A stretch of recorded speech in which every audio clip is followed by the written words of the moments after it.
Well, we're getting almost halfway through the term now.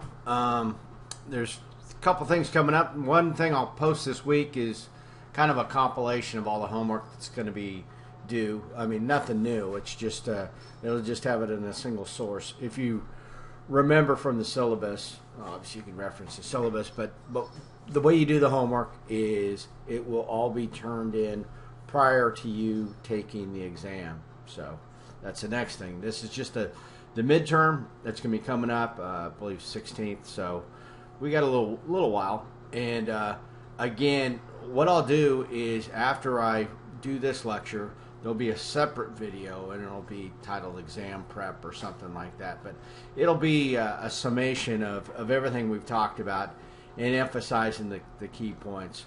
I'll actually have the test in my hand, and so I can go through concept by concept to make sure that we're kind of squared away. And it's fairly useful because it will center your studying on what I think's important and what I chose to have reflected on the test. So shouldn't be super stressful if you have been involved in the course and you watch that video and you know that kind of stuff. You'll be fine. There's certain concepts, if you don't know, it's going to be painful. Yeah, if you don't understand liquidity is obviously the ability to turn whatever assets into cash, in terms of your cash equivalent, something that's going to be readily spendable. If you don't know that concept, for example, there's going to be a few questions on there that are going to hit you a couple times. So anyway, it's just going to be multiple choice. It's all going to be on Blackboard, no Proctor. Automation seems to fail us now and again, so I want to keep the playing field fairly even and make sure it's objective and the rest of that. So anyway, so you'll see a couple extra things come out this week. You'll see that list of everything that's doing the homework, and you just submit that as a single document. I get all kinds of stuff. I really don't care whether it's people taking pictures of their handwritten homework, people PDF files. There's some obscure. I'm not an Apple guy. I mean, I have Apple phones and stuff or iPhones, but the pages sometimes that takes a little conversion. But if it's some sort of easy, Word, JPEGs, I don't care. PDFs, everything's fine. Just get that turned in, and then you'll take the test. Over that period, you'll have an entire week to open it up and get it done. So, not a big deal. All right. Other things. Tonight, we're going to be talking about auto and homeowners insurance and some other concepts. We're going to talk a little about medical insurance, but if you know anything about medical insurance, it's actually sad. The more you know, the more you should be a bit disappointed. It's not a good situation. And part of it, too, has to do with just the politics of the situation. Certain things people call insurance that really aren't insurance at all. And anyway, we'll talk about that as we go. Property insurance. So what's that do? The basic concept with insurance is, from a government perspective, what happens to your own stuff, that's on you. You have the option to insure things. You have the option to insure your vehicle. You have the option to, insure your home. But if you choose not to, well, that's on you. But only in terms of liability, like for vehicles, for example. If you choose to be out there on the road with no insurance whatsoever, that's not, deemed not fair to the other folks on the road because of the harm you may do to them. But in terms of your own car, you have that ability. I know I'm making this more confusing than it needs to be, maybe right off. But and the other concept about this is when you say your own car, well, if it's financed, it's not your car. It's the bank's car until you've paid off that note. So there'll be a requirement to keep full insurance. But if you own the vehicle outright and you choose not to have coverage for your own vehicle in case of it's your own fault. That's titled collision in insurance speak. Yeah, you can do that, and a lot of times you should do that. I mean, because if the collision, that coverage is more expensive, then yeah, maybe it might make economic sense as long as you understand that and you're willing to take the little hit that may occur if that vehicle gets crashed and you get zero reimbursement. So anyway, you gotta look at how much it's costing you and not make an emotional decision, but make a informed financial decision to decide what's good. So okay, way down in the weeds, 2 slides in. Property insurance, yep, home and auto covered, protects personal assets from liability. So liability is harm done to others. So that's, again, let's say you have a swimming pool, not very prevalent in Alaska, but let's say you had one, you had zero fence, you have no protection, and that's a hazard, right? And so some child walks into that pool and drowns. It's not going to go well for you because you're liable because it was your pool, but also you were negligent. You didn't have a fence or anything like that, so it's going to make a difference in terms of court. And unfortunately, I know some personal injury guys, just great guys, but they don't really enjoy their work, and they're anyway, they were like, yeah, we can find liability where liability doesn't exist. I mean, they will. It's going to be, go before a jury, and if they can make the case, even, I mean, the pool example is pretty clear cut, but other examples you think, oh, that's not that person's fault. Well, if the jury decides it's your fault, it is your fault, and these lawyers are paid well because they're convincing and they can get people to do that. So anyway. Protecting your wealth. Yeah. So there's other things you can do there too in terms of your business structure and the rest of it, but you're essentially trying to make sure that these, situations that happen, you're going to do your best to prevent them, but when an accident, when a incident happens, you want to make sure that you mitigate the damage, that you don't lose everything.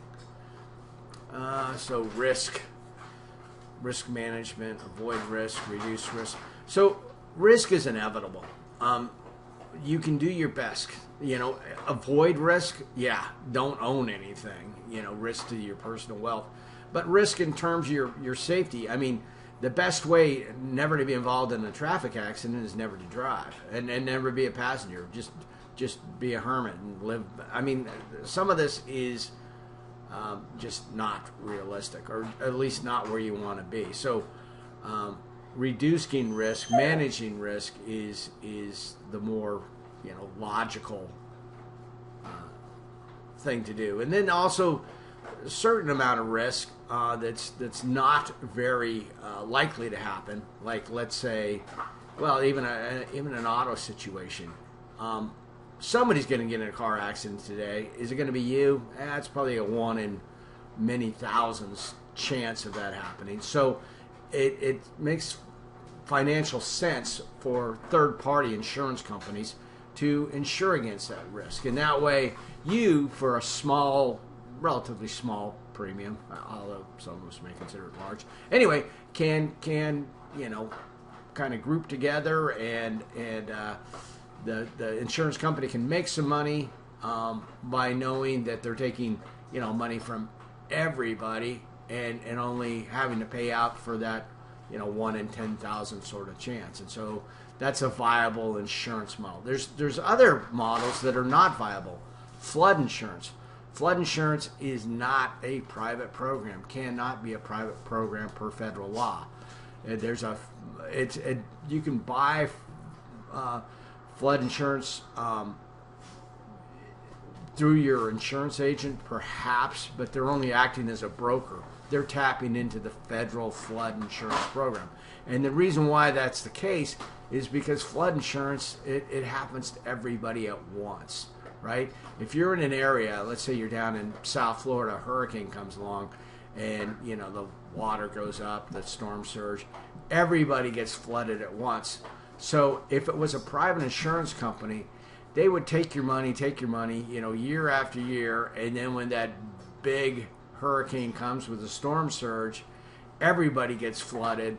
The insurance company, even in spite of taking your premiums for so many years, didn't maintain those resources. They just declare bankruptcy, and they go out of business, and the homeowners are left holding the bag. So that's not a business model that's valid. That's illegal. So the federal government has deeper pockets, more resources, and realizes that this isn't so much an insurance thing, but more of a broader thing. Anyway, so they're involved in flood insurance. So if you get flood insurance, at one point my home, even right here, was in a flood zone. That's since FEMA, Federal Emergency Management thing, has determined I'm no longer in a flood zone, and so I no longer have to pay that flood insurance. But the flood insurance was about $4 or $6 grand a year. It was expensive.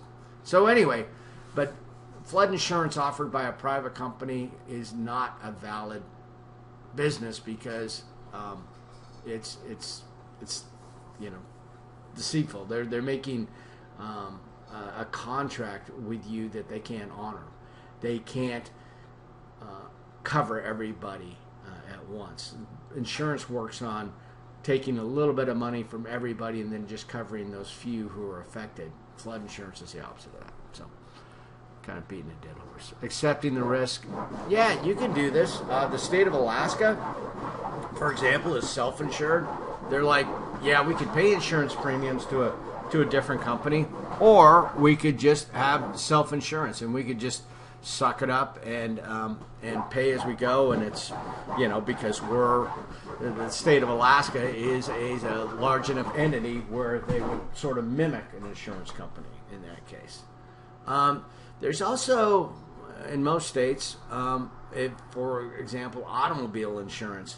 If you want to accept the risk and say, okay, I'm going to drive without insurance, even in the basic liability insurance, and I want to do so legally, there's typically a provision to do that, but you have to post a bond. You can't just do it. You have to make an arrangement with motor vehicles to show that you have the resources to cover the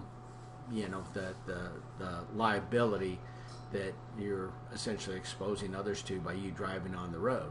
And so, yeah, don't have to pay the insurance company, but you do have to have some resources. It may not make sense for you. You may have to put that money in some sort of trust or bond or whatever to assure that money's available, and maybe that money can't be invested, so you're saving a little bit on insurance premiums, but you're losing a bit by having all that money just sit idle in an account to satisfy the state and alleviate the need for your liability. But kind of extreme case. And then insure against risk. So again, that's what I've been describing, where you get a third party to say, hey, basically, will you take over? Will you assume this risk for me in exchange for a payment? And they say, sure, because we're going to do this for a whole lot of people, and we've got these actuarial tables, which are basically something that tells, the finite statistics of the odds of something bad happening, whether it be your life expectancy, be the propensity to get in a car wreck each day. They had those numbers pretty well figured out, and so they can calculate a premium that will cover, those things, plus make them a tidy profit. So there you go. Economic impact. I always want to put this in here, and it's usually, there's nothing in here that's really rocket science. When people have money, they tend to spend it. When they don't, they tend to skip and get by with less. You're kind of gambling, and in some case, you're breaking the law. As we talked about last week when we were talking about home mortgages, most mortgage companies typically want you to roll the insurance and the taxes under your regular mortgage payment into an escrow account, money that's set aside, so that they get paid and they can be confident they're paid because they pay them directly. They don't rely on you. They don't get a notice, that their house, their asset is being put up, for auction because you as a homeowner didn't pay the taxes. So same sort of thing here.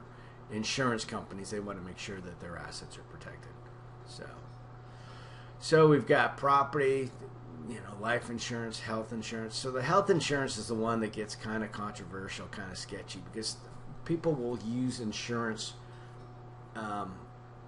in a illegitimate, non-valid way, and then make it sound like it's the insurance companies or whoever. Anyway, it's I hate to use the term misinformation, disinformation, but that's exactly what it is. When they talk about pre-existing conditions under health insurance, I'm not saying that doesn't exist, but that is not insurance. Pre-existing condition and insurance they're in direct conflict. There's some cognitive dissonance taking place. You for example, let's say you have a vehicle and you go down to whoever, the insurance agency, and you say, yeah, I need to get some insurance for my vehicle. And so the insurance agent says, well, I need to see the vehicle, what model is it, whatever. Oh, no, the car's already been wrecked. It's got extensive damage. It's totaled. I need to get insurance. They're gonna wait a minute. This isn't insurance. Insurance is insuring against the future event that has happened, may happen. A pre-existing condition is that event's already happened. So somehow these things need to be taken care of, but to call that insurance is not the case, and to call that something that's going to be done by a business it just doesn't work. It's probably a role of government that's being pushed off on basically the consumers. They want to push it under commercial insurance companies and have all the insurers pay for the situation, but it's not. That's the insurance companies may do it under pressure or under duress, but that's not really that's not a business model. That's the government basically pushing perhaps their responsibility off on the consumers, because somebody's going to pay for that, and it's going to be the other and people seeking insurance that are having to pay substantially more because there's people in that insurance pool that are in a different situation. So anyway, insurance companies and premiums, yep. Yeah, so that's how they make their money. They want to take in a little bit more than they put out, and it's all a gamble, and especially when it comes to homeowners insurance, where you've got different sorts of environmental hazards out there. They're taking a risk, but that's why they're typically quite large. And then there's also rating agencies that will look at these, AM Best or whatever. You'll find in every sector, in terms of personal finance and finance, that there's certain third-party rating agencies that provide a assessment of the financial stability, the financial solvency of these companies, and you want to check into those ratings before you get insurance from that particular company. Okay, so yeah, you wreck your car, you have auto insurance. Another person's hurt, auto insurance. Medical bills, liability. Yep. Develop an illness, become disabled. So all these things, the closer you get, for example, disability insurance, this is where privacy is so important. If a insurance company can get access to your DNA, you thought, this is cool, I just want to, see how I'm related back to whatever. Well, if you willingly enter that into the public domain, or some other company who's perhaps going to sell it at a future date, and now all of a sudden you go to get insurance, and the insurance company has access to your DNA, and they can run a scan going, ooh, this guy has a propensity to get certain cancers. This person has the more information they have, the happier they are. But it's not always going to be in your benefit. So you want to kind of closely guard that information, because you don't know what it's going to be used for in the future, or even how it can be used. I mean, I'm sure there's plenty of, nasty folks back in the day who didn't realize that DNA testing was going to be a thing, who now obviously regret it, who committed crimes and left DNA evidence around. So, I mean, you don't know how things are going to evolve. So, again, my advice to you would be to protect yourself. When we get into this liability, this thing that's kind of sticking in my mind, one of the stories from personal injury guys that I know, a couple of lawyers in Anchorage, some of the best, and these guys, they were working me on a different project because they just had sort of career fatigue from being personal injury lawyers. They just, they made good money and they were kind of addicted to that money, but they detested their role. And they were describing a situation to me, this, nice lady, she was driving with one of her friends, another lady, and they hit a moose. And so what happens in that case? The lady who took the bulk of the injuries, it was the passenger. And so who gets sued in this case?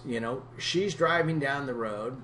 The driver's not doing anything. The moose comes out in front of her. Well, let's look at who can be held liable. The moose, well, he doesn't have insurance, obviously. You could argue this is an act of God or whatever, but yeah. The lady who actually was in the passenger seat, well, she didn't even have access to the steering wheel or the brakes or anything. She couldn't have avoided this at all. So then you have the driver.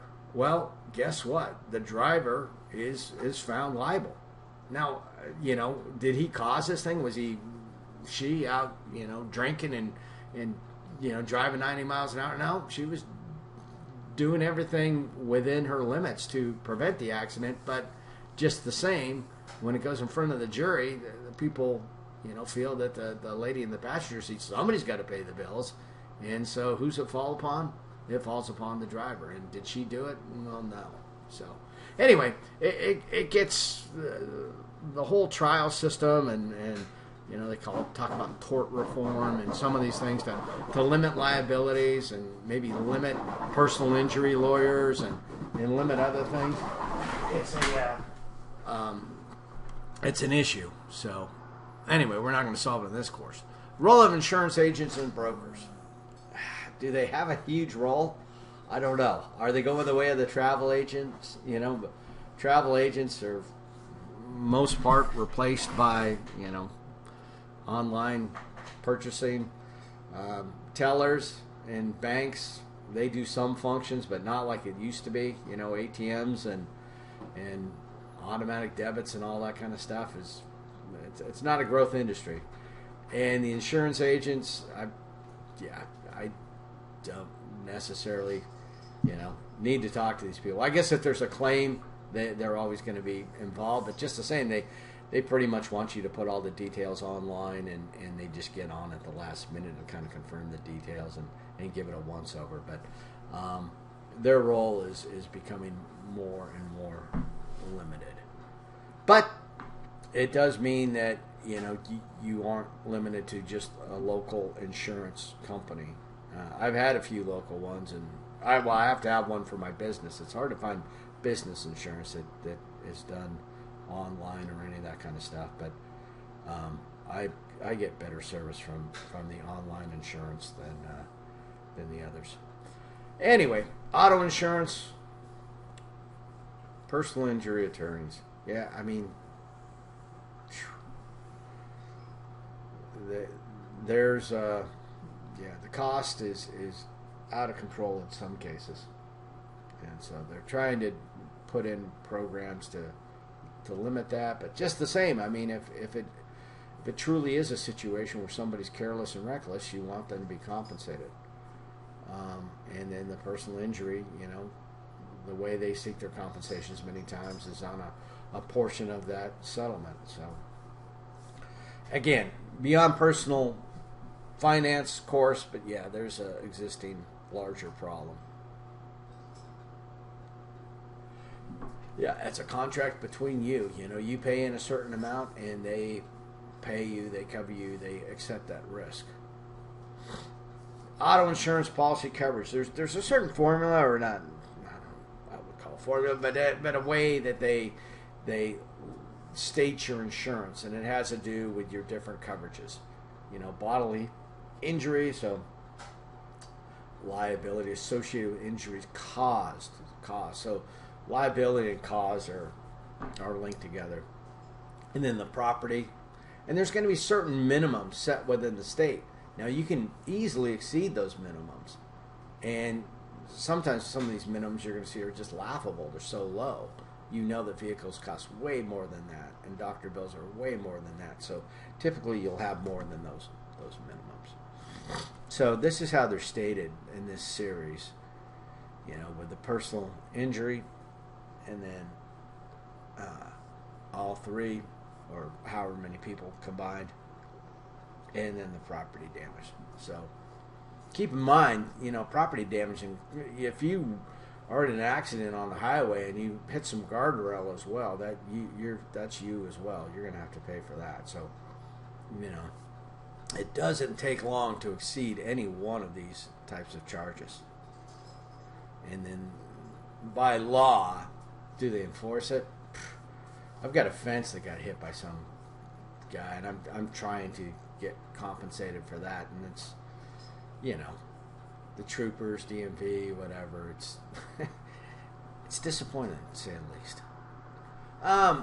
So medical insurance or medical payments, yep. Applies to that insured car. So you see some of these, you know, Alaska's, our numbers are actually median.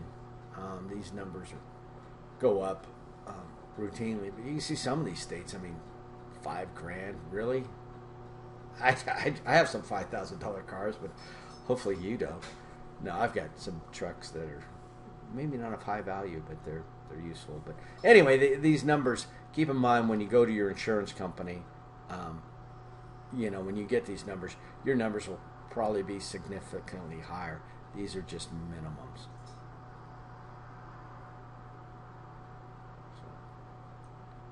Uninsured motorists. So they're accepting the fact that, yeah, people are going to be out there essentially breaking the law. Otherwise, your car's totaled out, and this person has no insurance, and so what's going to happen here?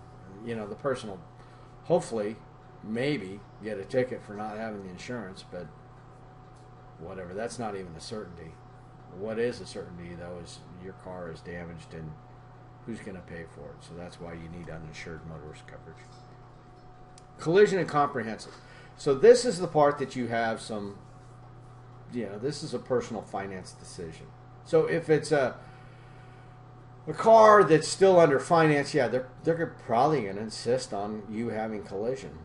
Or if you don't have collision, if you let the policy lapse, you know, they're going to insist on that note being paid. You know, I had a friend who just bought a new convertible when we were in college.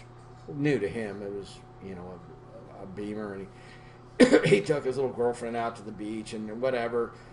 Yeah, the car got stolen right then, and he didn't have the car anymore, but he still had the loan that they needed to be paid. You know, it wasn't insured. There was nothing, and so he just had a big whopping debt. But let's say you have a vehicle that's now, you know, getting older, and it's worth, you know, say less than $10,000, less than $5,000, and you look at the insurance premium, and you know, they want $100, you know, a month extra for a collision or something. Or in the case of my old Dodge Viper, they wanted over $100 a month, and you know, I could do the math. It was anyway. The way I calculated, I could have bought not a new, but an equivalent Viper for, you know, 2 years worth of collision, you know, premiums.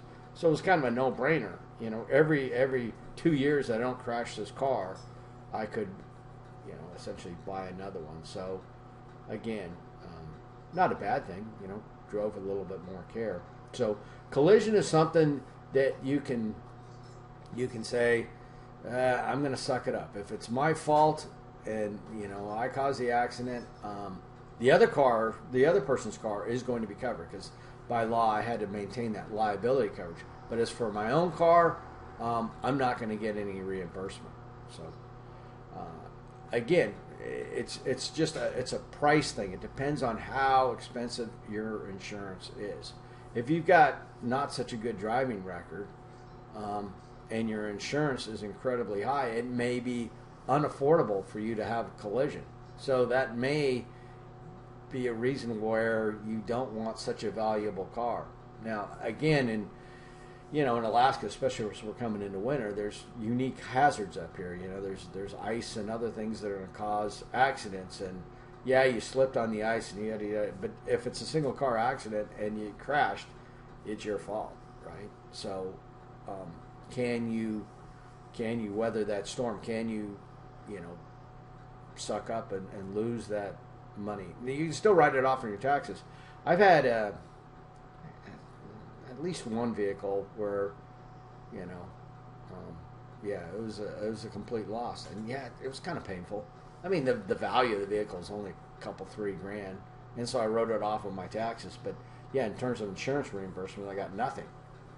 And then at another point, I had a Corvette that was it was silly to have a Corvette up here, but it was so cheap and it was very few miles. Anyway, I broke it loose on the ice and totaled it out. But I did have collision because I had insurance cover because it was considered a classic car. The insurance was dirt cheap, so I had full coverage. And yeah, they gave me the full value of the car. So that was nice. So anyway, you just need to see what the payments are, but keep in mind that collision is elective in most cases, meaning you have a choice and you need to make a decision. Comprehensive is covers kind of the cats and dogs, everything else. So there's always these situations that you need to make sure that you have, like say homeowners insurance and vehicle insurance, because let's say there's a fire at your home and the car's in the garage and it gets burned up. Who covers it? Is it your vehicle insurance? Is it the homeowner's insurance? At that point, you're just like, I just want coverage for the car. So I don't care who's paying the bills, which policy it is. I just need the vehicle money back so I can get something else. So anyway, comprehensive up here, especially things like windshields, but again, that's an economic or a personal finance decision.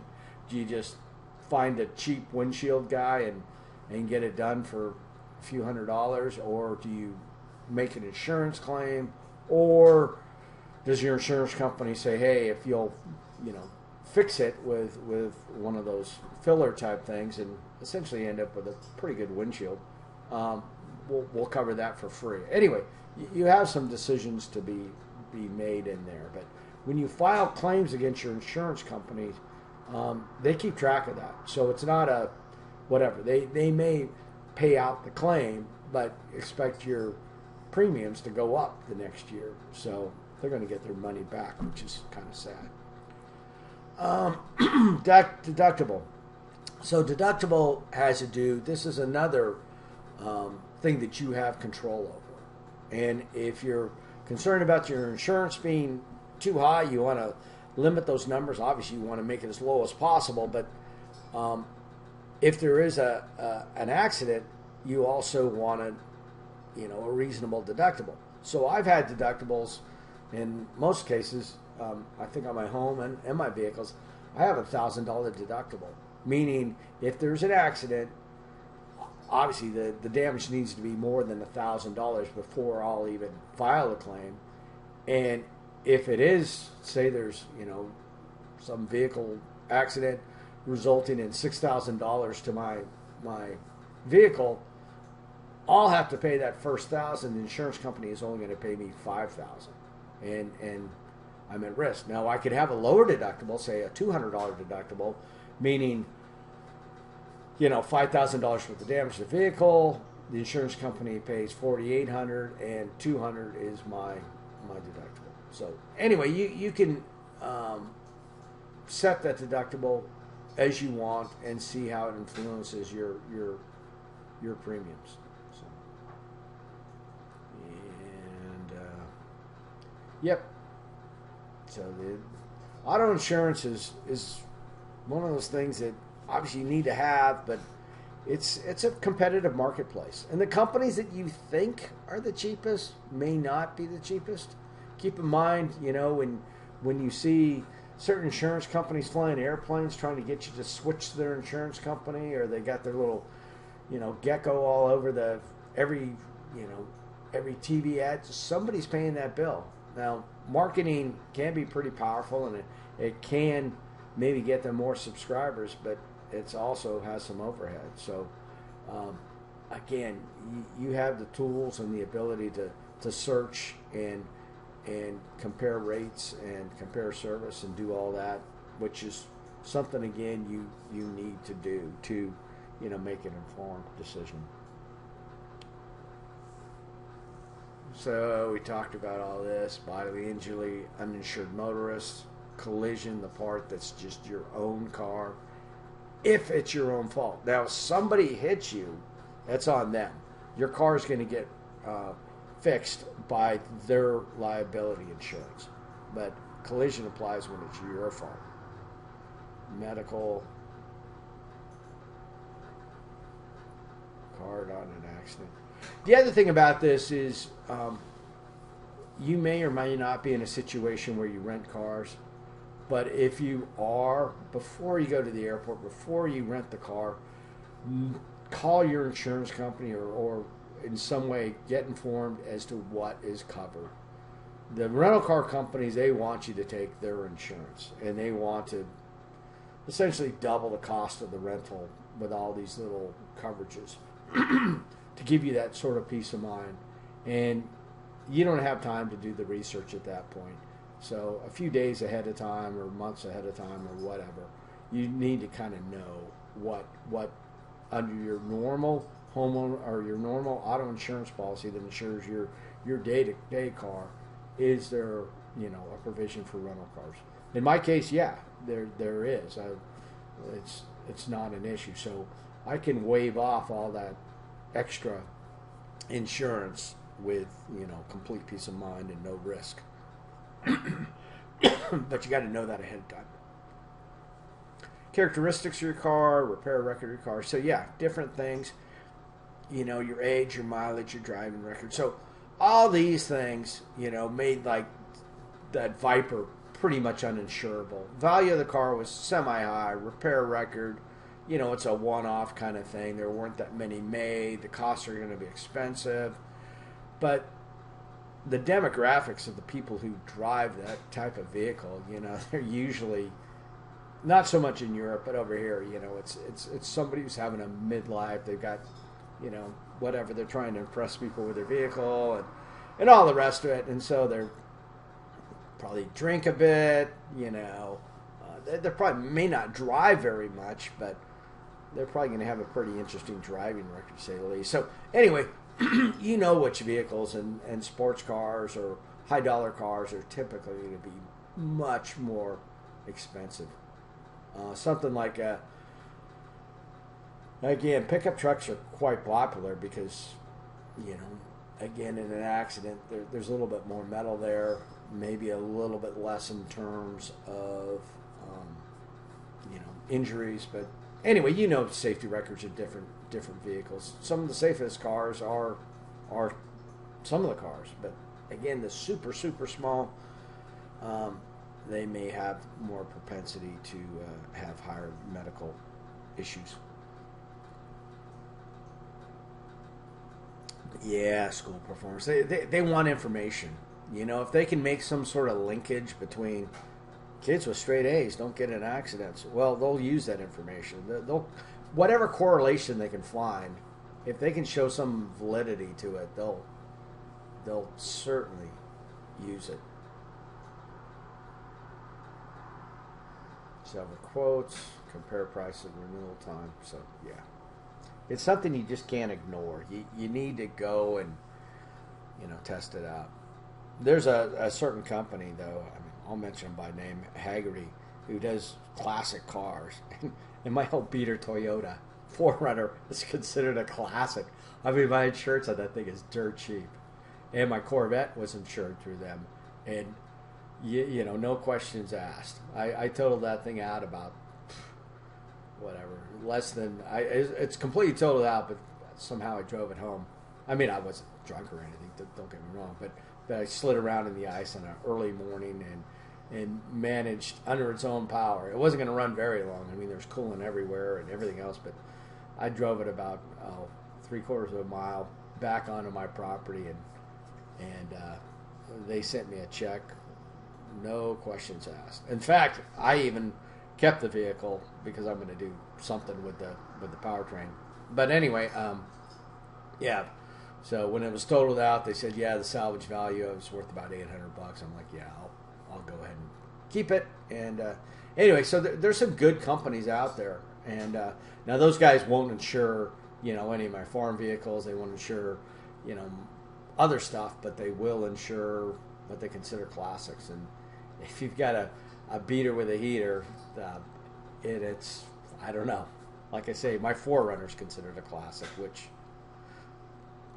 fair enough. Comparison amongst states, obviously, yeah, lawyers. There's other issues. I mean, sometimes weather could be a factor, not so much in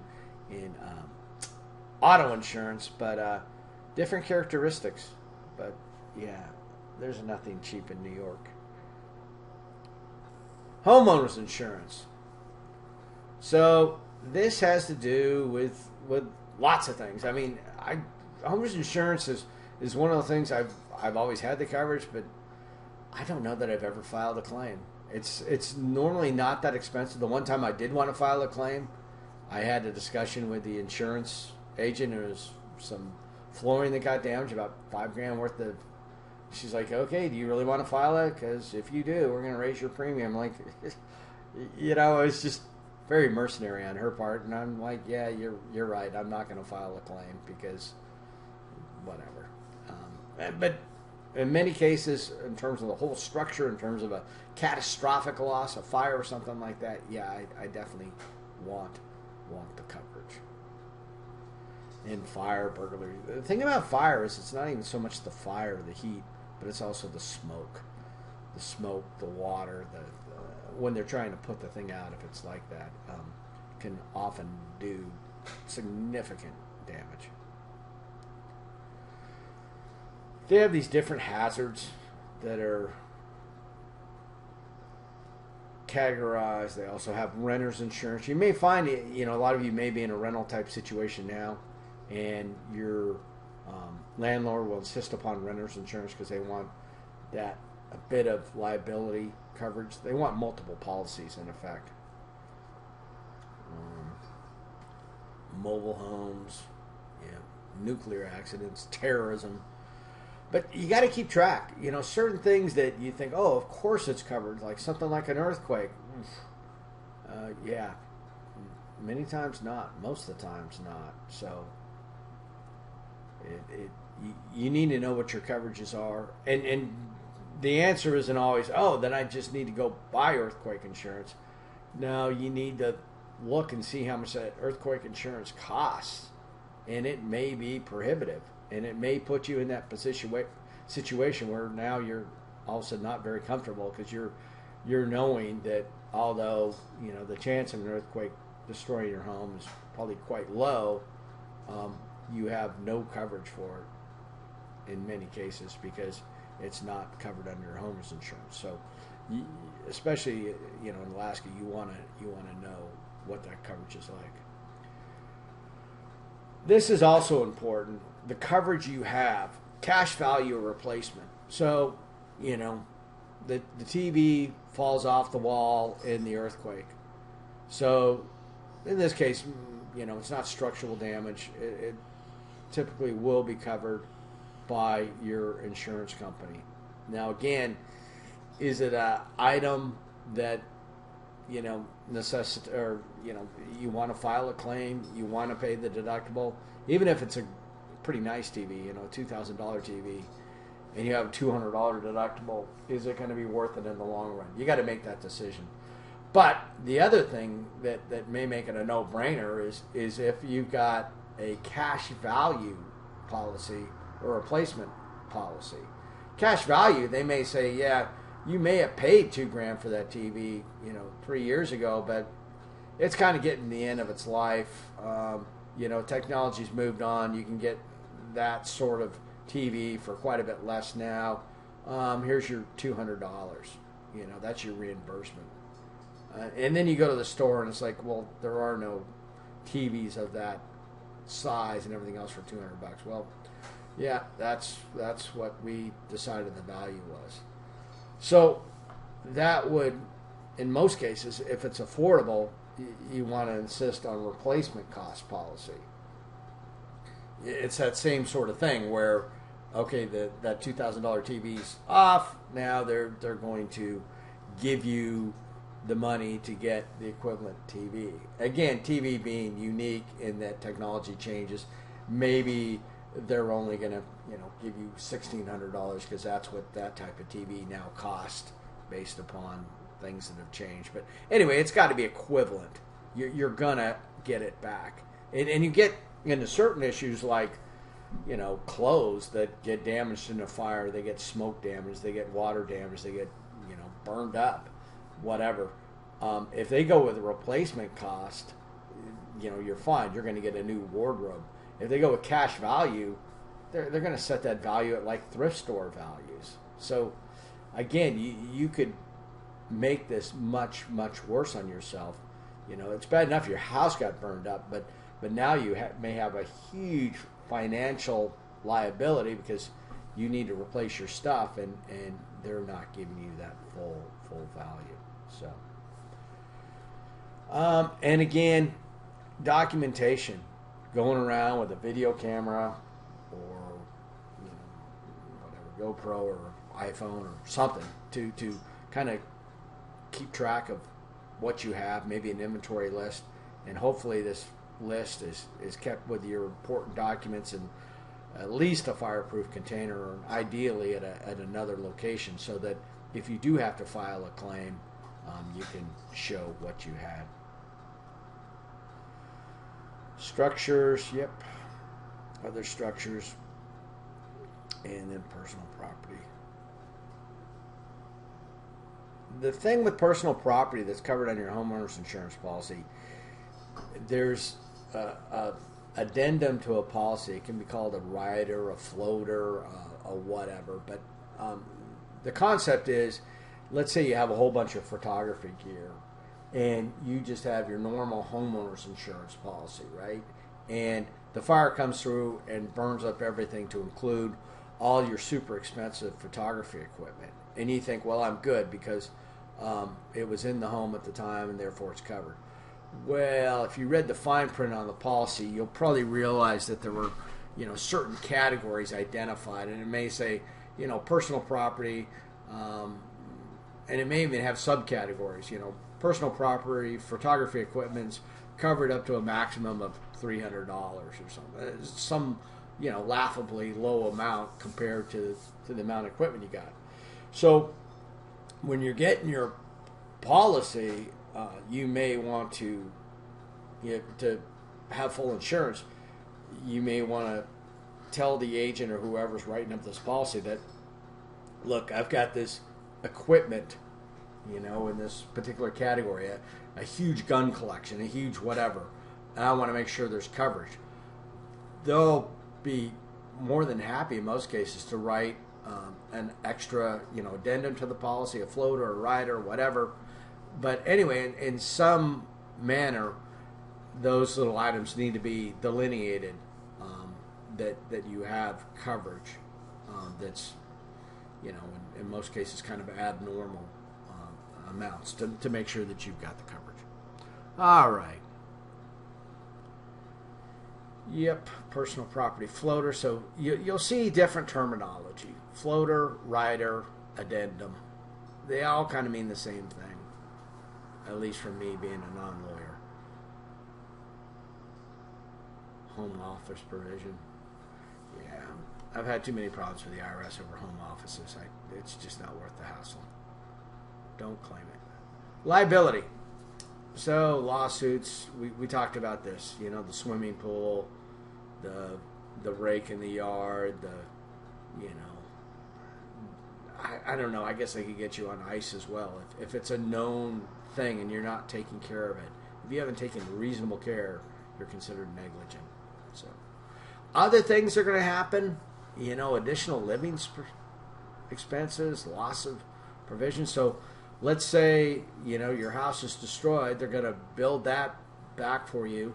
You know, build back better. You're going to get a new house, even better. But are you going to live in a hotel in the interim?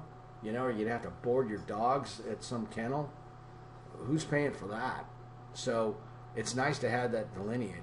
When I was in Europe, I skied quite a bit, and I had this fantastic insurance because I needed it, just like a lot of you need it up here. If you're out in the woods, out in the bush, whatever, and you potentially might need a helicopter rescue, you want to make sure you've got some sort of coverage for that. Well, this one, if I crashed on a slope in Germany, they would cover me. They would get me off the mountain, but they would also get my vehicle home safely. They would arrange for my transport, me back to my home. They'd put my pets if I had them. I mean, it was so extensive, and it wasn't that expensive. But I've been in those situations before. It's been 3 years ago, but me and a friend, we crashed his Piper Cub way out in the middle of nowhere, and we were fine, but the airplane was totaled. And we're on the ground debating. We don't need rescue. We're going to hike ourselves out, if necessary. But we certainly didn't want to call one of the private evacuation type companies, because those bills are, they're quite expensive. I had a friend who didn't even get rescued, but they dispatched it, and he got hit with a $30,000 bill for that. So anyway, we just sat on the ground, laid low, and thankfully the Air National Guard came out in their helicopter and evacuated us. We really didn't need evacuation. We were doing quite well, but anyway, we were tired of eating and wanted to go home, and anyway, so they hauled us out of there. But those sorts of provisions, those probably not covered under a typical insurance policy, may be something you need to get on the side. But especially for homeowners insurance, yeah, those realistic contingencies, like the hotel that you're going to be living in while the house is being repaired, and the fact that you're going to have to be eating at restaurants for some time until, this could get quite expensive. So, factors that affect insurance policy. Yeah, the home, the deductible, under your control, where it's located in terms of propensity to fire, but also they want to know how far, if there's fire hydrants in the area, where's the closest fire station, what's the roof made out of, does it have a wood stove? They know what causes fires. They know what makes fires worse. Discounts, certainly, they're going to ask, do you have a security system? Do you have operable fire and smoke alarms? Do you have all that stuff? Well, if the house does burn down in the course of the inspection, they're going to go through and they're going to look for all these items, to a certain extent. But if it's caused by a wood stove and you said you didn't have a wood stove, you're going to have issues. So keep track of what you've got, and before you make that call to get the insurance, take care of the easy things like having your smoke alarms and your security system and all that stuff squared away. Oklahoma, so obviously now we're talking tornadoes and other things going on. Idaho, I guess not a lot of significant weather type things, but a lot of these things are weather related or just higher costs in general. So you can increase your deductible. In almost all cases, for any type of insurance, you can manipulate your deductible. Yeah, they'll have multi-type discounts, but sometimes that can work for you. But all it takes is one exception. I have a separate liability policy for my business, and so that's a separate company, and whatever. If you can have everything with the same insurance company, if it's a good one, but again, you got to compare prices. You have to shop around. Renter's insurance, typically not very expensive. A lot of times a provision in the lease, because the owner of that property wants you to have some insurance as well, because there's typically some liability provisions will prevent them from getting involved in some of the situations. Doesn't do anything for that home, that condo, that whatever you're living in, but it does protect your assets to a certain extent. Umbrella policy. Yeah. You don't have to be that wealthy, but you'll find that, $1 million liability policy is not all that much. And if you have that much in assets, you can get something like that. Insurance companies are always very concerned, if you're newly insured. They're very comfortable taking over another insurance companies. When you're shopping around, you want to switch from companies, but when you want to establish something brand new, sometimes they have some issues. All right, so that sort of insurance is fairly straightforward because you're insuring property. There's not a lot of emotion involved. Health and disability insurance, and again, it's because people use insurance as a, everybody wants to blame everybody else that the situation is messed up, and it is messed up, and so they'll use terms that have nothing to do with it. This, it's been with us for a few years now, but the Affordable Care Act, some people called it Obamacare, and if there's ever any changes, people act like, oh, this is changing everything. This is such a huge impact. Guess what? 2.9% of the people are all that are under Obamacare, Affordable Care Act. So it's not that great a population. And then you also have a significant number, 9%, that are uninsured. That's not necessarily as bad as it looks.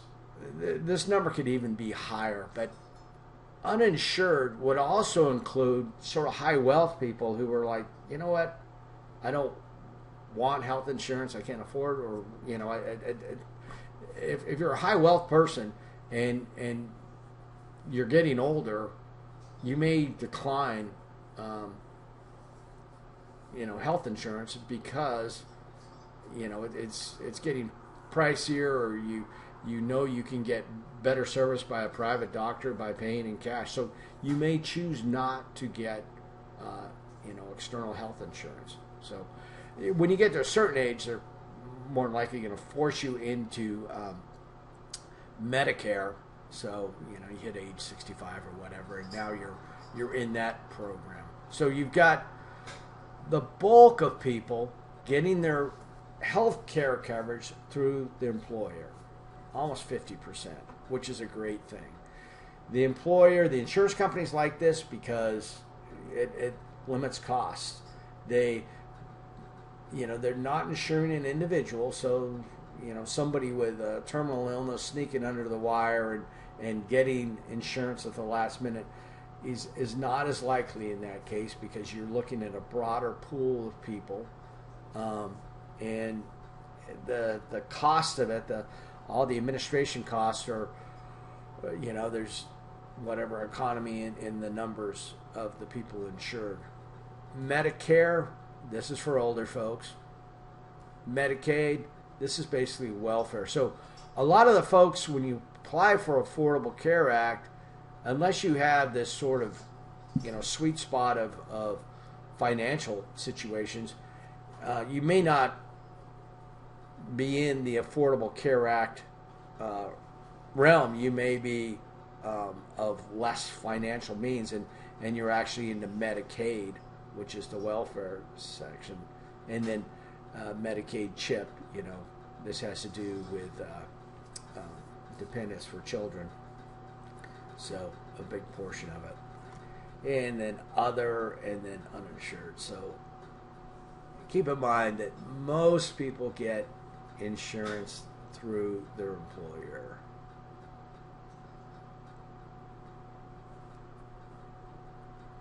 Yep. And critical component. I mean, this is the cause of the majority of bankruptcies. It's either going well or it's going horribly wrong. And healthcare costs, the situation's a mess. The costs are continuing to rise. There isn't a good program to address any of it, and so it's frustrating. 1 in 5. Okay, they're going to try and make the case, that this is a huge issue. Well, maybe there are people that are uninsured, but there's other types.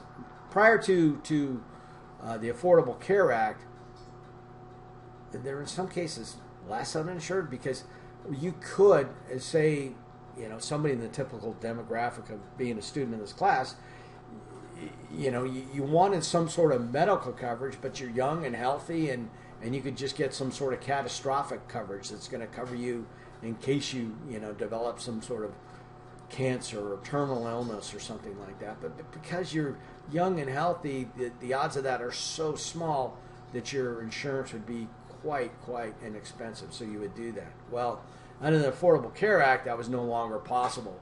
You need policies that cover everything. And so when you want to cover, little small stuff, now it may make the insurance policy better, but it also may make it completely unaffordable.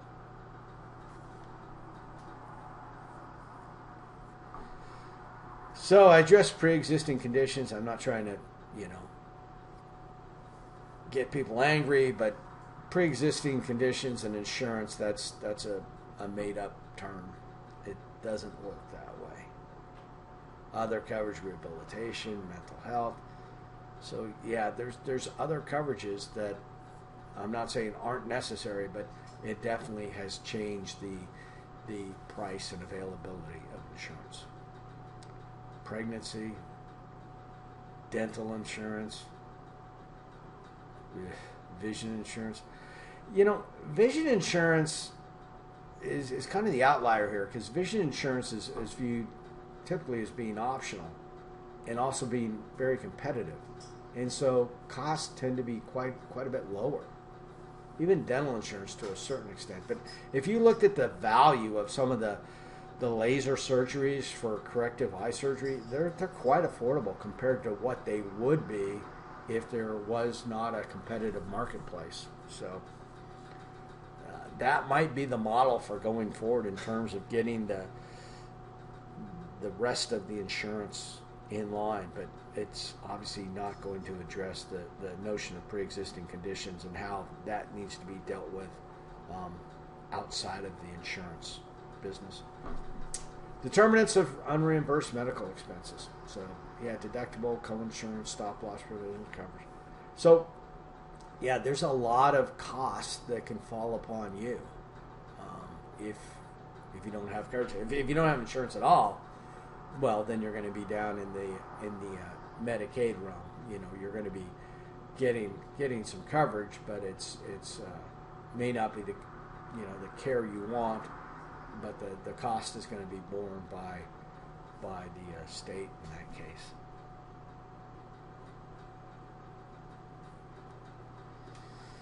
Expenses not covered by private insurance plans. Yep. So they have some flexible spending accounts, they have medical savings accounts. You may look at that. The insurance provisions on this are not, or the tax implications are not great. As I mentioned, it needs to exceed 10% of your AGI before it can even be considered deductible. So you have to be pretty pretty unhealthy before you can even start deducting this stuff on your taxes.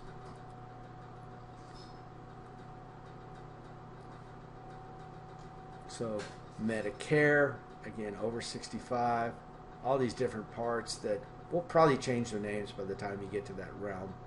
But as you roll things in like prescription drugs and other things, it gets more expensive, you know. I'm not going to go after big pharma here, but obviously, you know, there's some wealth being generated. Medigap, yeah, again, another thing for people who want to cover any sort of perceived holes in their insurance coverage. And we're just going to flow through this pretty quick, because by the time most of you get in this realm, just know that there's other provisions that are forced upon people at age 65. Medicaid. So again, normally, you know, blind, disabled, anyway, people that are under 65 typically. State by state basis.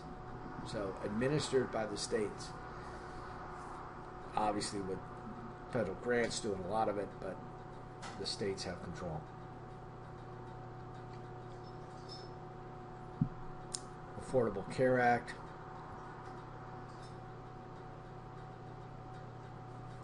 Health insurance cannot deny absence based upon pre-existing conditions. Yep. Remains a contentious political issue. Yes, it does. And it's, you know, unfortunately, it's one of those issues that, why fix it? If you did fix it, then you wouldn't have something to argue about come next election. You know, hold over people's heads and tell them, we will fix it. And then 4 years later, we will fix it. And anyway, you can just keep beating that drum until, you know, people either wake up or whatever, but it doesn't seem like they're waking up anytime soon. Nobody fixes it because they don't want to give it up. Long-term insurance. So this can be, you know, this kind of, people can envision this scenario where, oh, I'm going to be in a rest home for the rest of my life, and it's going to be, you know, exorbitantly expensive, and it's going to drain all my savings, and nothing's going to end up with, yeah, that's all completely reasonable. But there are some sad facts that come out here. One, as you may have noticed during COVID, they really emphasized the deaths that occurred in nursing homes, which is correct. But pre-COVID, post-COVID, anytime, nursing homes are not a good option. Or, well, I mean, they're an option, but they're not a good option for a long life. The stats are about 50% of the people who check into a nursing home are dead within 6 months. So you may not be in a long-term situation if you're a betting person. Anyway, you need to think about this. If you do need long-term, want to have that sort of coverage, you need to get in some sort of program when you're young to start, you know, taking out the sort of insurance. If you're quite ill, you're looking at checking into the long-term, you know, nursing home next year or a few weeks from now, you may find that insurance is unaffordable.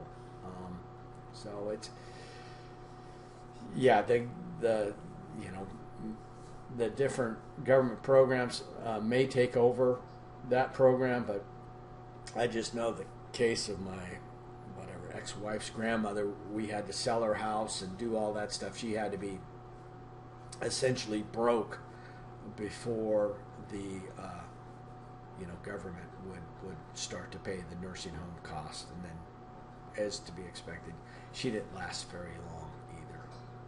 I don't know. We all have our own unique things. I've lived overseas a lot, and there's a lot of places overseas that are quite a bit cheaper. I mean, if I can't enjoy the outside and everything in Alaska, I'm not staying.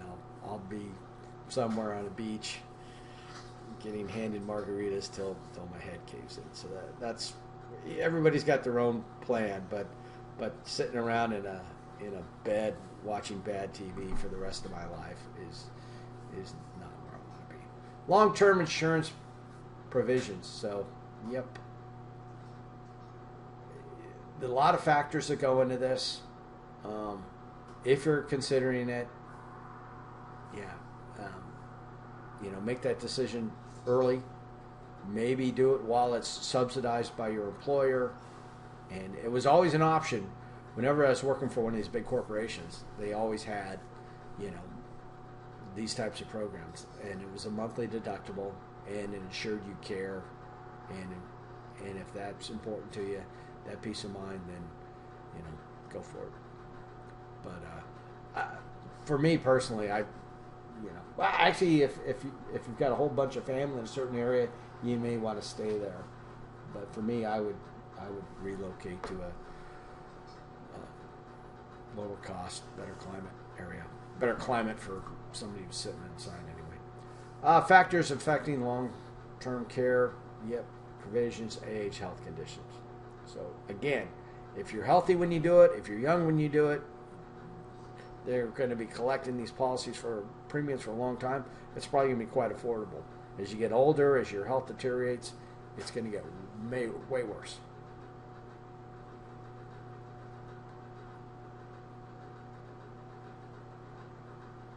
Amount of coverage, yep, and your financial situation. Disability insurance. So you can get insurance again in case you're disabled. There's other provisions other than just private insurance that kick in here. Social Security has got a disability type thing, or you can have a separate coverage. Now, if you get separate coverage, this own occupation or any occupation, let's say you're a roofer and you have disability insurance, and boom, you fall off a roof and you hurt yourself, you're never going to be able to climb on a roof again. Do you get paid? Well, if it's own occupation, yeah, you'll start getting paid because you had that defined in the policy. Your given profession was as a roofer when you got the policy, and since you can't do that, you're now considered disabled. But if you're, a little bit messed up but not completely broken, and you can sit at a keyboard and whatever, be an accountant or do something else where you're not climbing on ladders, well, you're still maybe employable.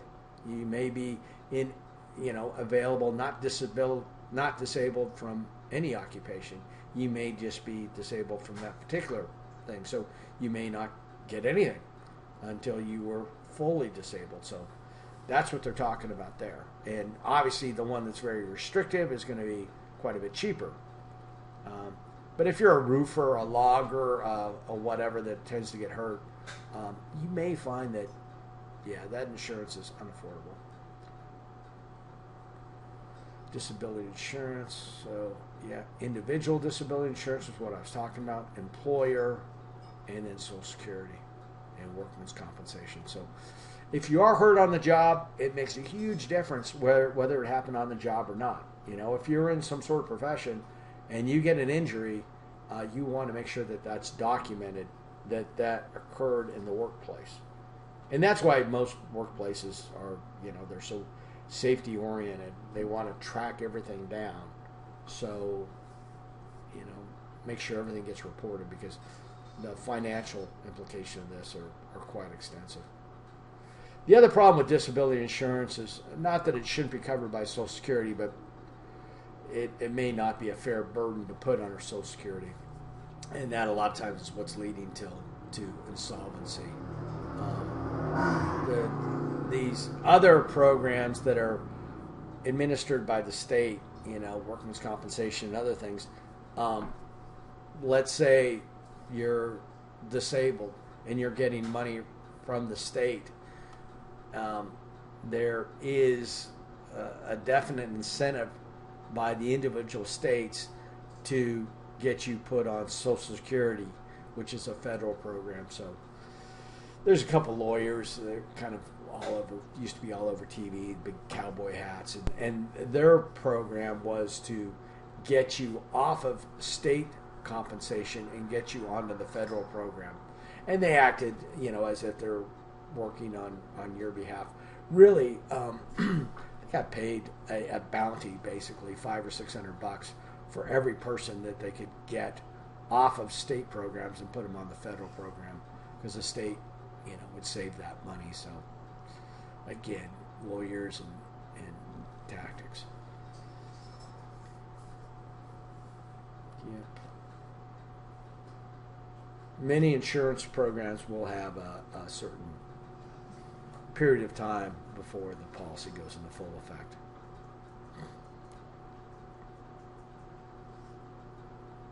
Yep. Make sure it's non-cancelable, can be renewed, and look at the cost. I had one policy, and I had a medical situation that was still when I was working for the company. And I was working for what I considered a pretty good company until, in retrospect, I looked at who their insurance provider was for the disability insurance. They were ranked at the bottom. Horrible people. I filed the claim, never received a dime. There were provisions in the policy that made it essentially, nobody collected a dime from these people. They were crooked. And I was working for it was a Fortune 500 company. So even when it's offered by a company, they may or may not have done the research. So that covers it for those two types of insurance. Not exactly the most exciting lecture. My apologies, but it's not an exciting topic. For the exam, look for this other lecture video to come up, and definitely it's worth your time to watch it. We're not doing the RP Now system. There were issues with that. It's just going to be on Blackboard. 40 questions, multiple choice. Hard time limit, though. If you exceed the time limit, the test closes and you're done. So that's to keep it from being, open book. If you try to look up every question to research it, you're going to run out of time. So watch the review video, and you won't need a calculator, but if you feel more comfortable with one, by all means. So that's about it. A few days from now, you'll see a couple different things. You'll see the typical lecture materials, but in addition to that, you'll see the compilation of all the homework, and that's where you'll turn in that assignment via Blackboard as a single document. Just link it all together, and then you'll also see the review video. All right, that's it.